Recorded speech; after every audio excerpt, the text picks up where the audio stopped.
ये बात करने के लिए मैंने तुम्हारे भाई की तबीयत संभलने तक इंतजार किया।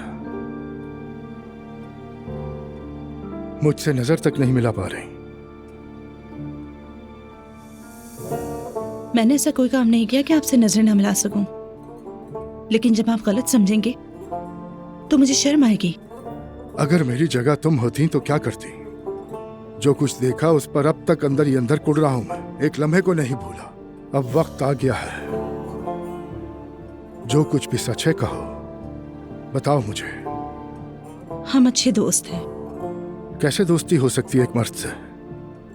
एक मर्द और एक औरत रात के वक्त खाली घर में एक दूसरे से लिपटे हुए होना, नूर, ये सब कुछ हम बर्दाश्त नहीं कर सकते, बिल्कुल भी नहीं। इस तरह कहें तो आप ठीक कहते हैं, लेकिन जैसा समझ रहे हैं वैसा है नहीं।